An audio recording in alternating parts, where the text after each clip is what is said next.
एक व्यक्ति ऑफिस में देर रात तक काम करने के बाद थका हारा घर पहुंचा। दरवाजा खोलते ही उसने देखा कि उसका 5 वर्षीय बेटा सोने की बजाय उसका इंतजार कर रहा है। अंदर घुसते ही बेटे ने पूछा, पापा क्या मैं आपसे एक क्वेश्चन पूछ सकता हूँ? पिता ने कहा, हाँ हाँ पूछो, क्या पूछना है? बेटा, पापा आप 1 घंटे में कितना कमा लेते हैं?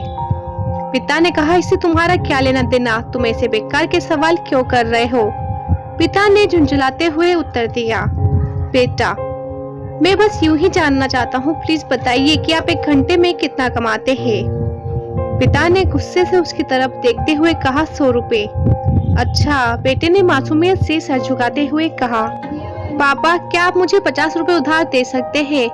इतना सुनते ही वह व्यक्ति आग बबूला हो उठा, तो तुम इसलिए ही मुझसे फालतू का सवाल कर रहे थे ताकि मुझसे पैसे लेकर तुम कोई बेकार का खिलौना या उटपटांग चीज खरीद सको।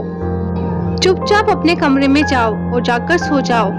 सोचो तुम कितने सेल्फिश हो। मैं दिन रात मेहनत करके पैसे कमाता हूँ और तुम उसे बेकार की चीजों में बर्बाद करना चाहते हो। यह सुन बेटे की आंखों में आंसू आ गए और वह अपने कमरे में चला गया। व्यक्ति अभी भी गुस्से में था और सोच रहा था कि आखिर उसके बेटे की ऐसी करने की हिम्मत कैसे हुई।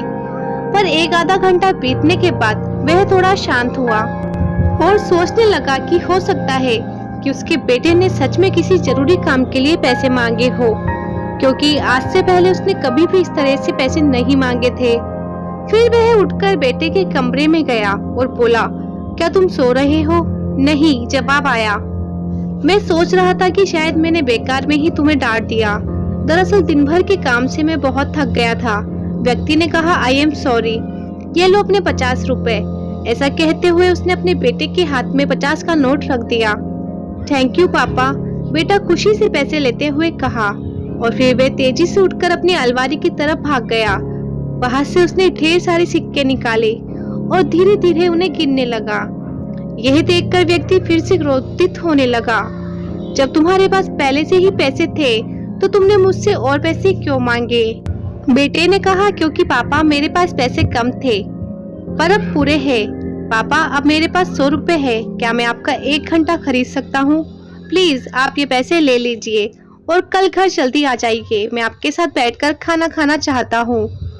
दोस्तों, इस तेज रफ्तार जीवन में हम कई बार खुद को इतना बिजी कर लेते हैं कि उन लोगों के लिए ही समय नहीं निकाल पाते जो हमारे जीवन में सबसे ज्यादा इम्पोर्टेंस रखते हैं। इसलिए हमें ध्यान रखना होगा कि इस आपाधापी में भी हम अपने माँ बाप, जीवन साथी, बच्चों और अभिन्न मित्रों के लिए समय निकालें, वरना एक दिन हमें भी एहसास होगा कि हमने छोटी मोटी चीजें पाने के लिए कुछ बहुत बड़ा खो दिया है। तो दोस्तों, ये थी हमारी आज की कहानी।